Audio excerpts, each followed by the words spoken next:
Alright guys, welcome back to our episode of RiverRatLabs. In today's episode, we're going to be diving in deep all about springtime topwater fishing. You're not going to want to miss this one. Alright guys, so the first topic we're going to be going over in springtime is springtime frogs. Springtime frogs are such a versatile bait when you're talking in the springtime. I really like to use this bait in the spawn and the post spawn. It's a phenomenal bait. You can cast it anywhere, literally anywhere. You can fish reeds, pads that are coming up. You can skip docks with these, fish in trees, literally anywhere you can throw a frog. And it's perfect for those really shallow bass that are either spawning or in the post spawn looking for a good feed. So yeah, most of the frogs I like to use in the spawn and the post spawn are these poppin' frogs. I like to use a Spro poppin' frog.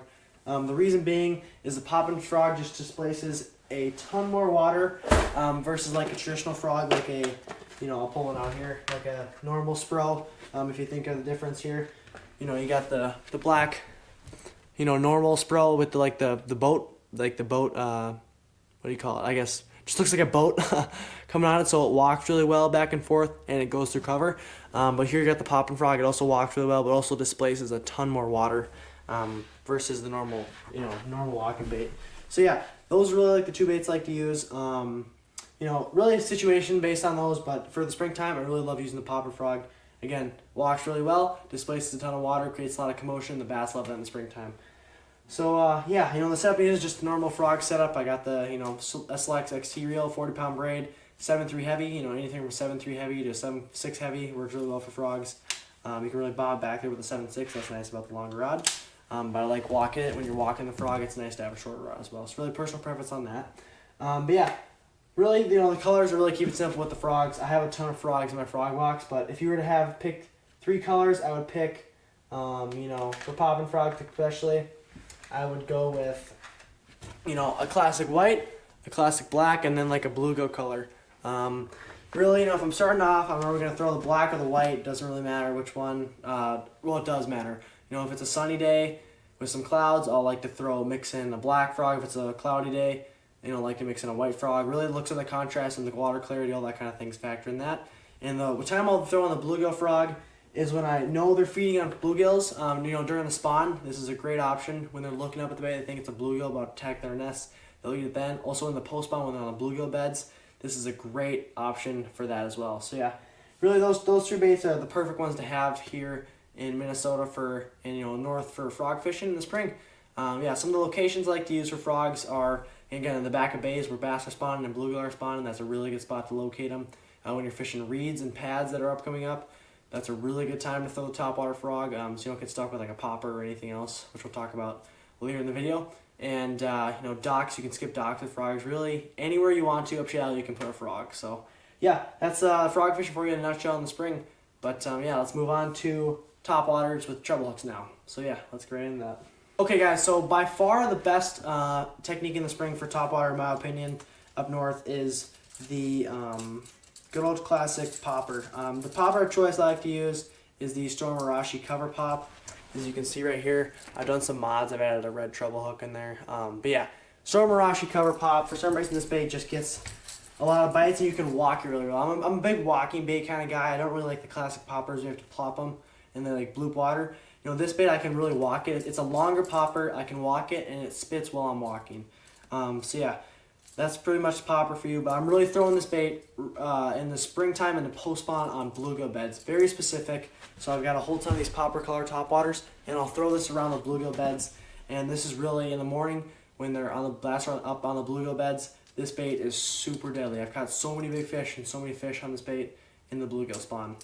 So yeah, really you can fish it anywhere too. If you're fishing more open water, like where there's not as much grass, and fishing rocks or trees, you can really fish this slow by a tree. Bass really ambush it then too when they're spawning. They'll eat this, they'll just nip it, and in the post spawn they'll be on the trees too, working their way out to summer spots. You can fish this in the morning and the afternoon. It's amazing.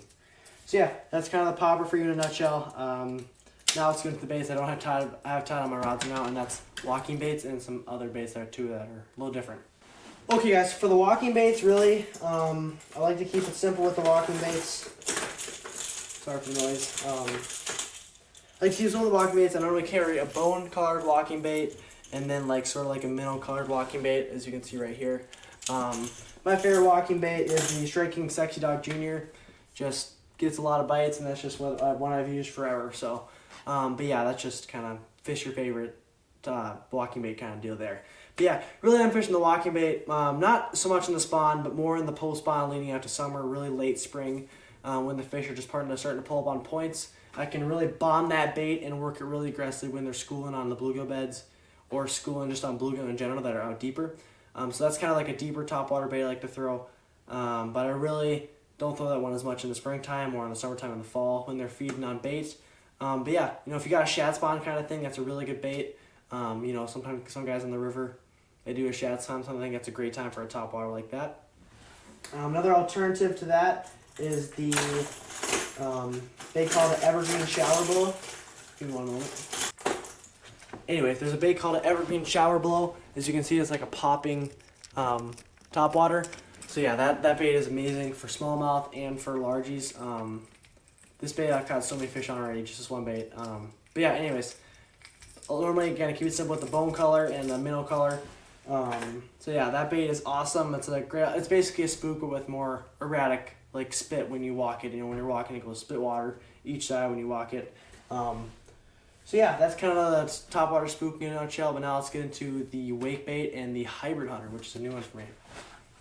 Okay guys, so we're going to talk about the wake bait and the hybrid hunter. The reason I have them paired together is both of them have a pretty straight lip and they really dive only about 1 to 2 feet each. So the reason this is the topwater section is because, when the grass is coming up in the post spawn, this is really when this bait shines. I'll chuck it out there and I'll just wind it back normal, but it'll be just over the top of the weeds and the bass will just come up out of the weeds and nip it in the post spawn when they're trying to put a big feed bag on for the summer. So yeah. Really, I'm targeting weed beds, cabbage beds. They're really good, especially cabbage beds are really good, especially with this kind of bait. I'll just go right over the top of them. But yeah, so that's kind of the wake bait and hybrid hunter. I'll just throw that on my classic crankbait rod or chatterbait rod, glass rod, and just wind it in. And yeah, and it's really you can consider a topwater or you couldn't consider a topwater, but I'm going to consider topwater because we are talking all things about like upper water column in the spring. So yeah, we got one more sleep bait and then I'll wrap up today's video. But yeah. Let's get into that bait right now. Yeah, so I think it's the fourth bait I'm going to be talking about is the Mike Buka Bluegill. And again, it can be considered a topwater bait. You can consider it like a swim bait, but I really consider it a topwater bait because I will burn these things over bluegill beds, over weeds, under, near docks, and it's just like a little snake wake bait going through the water.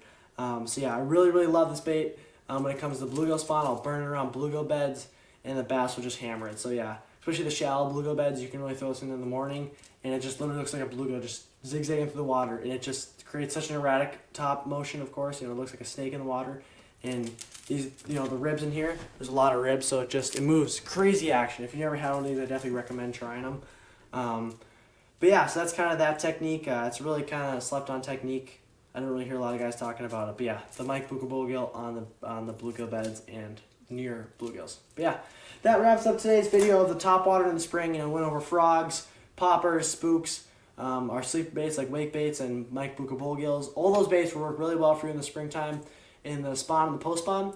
And yeah, hope you guys enjoy today's episode of the RiverRatLabs. If you want to see more entertainment videos, tournament videos, go check out our other channel right here at the RiverRats.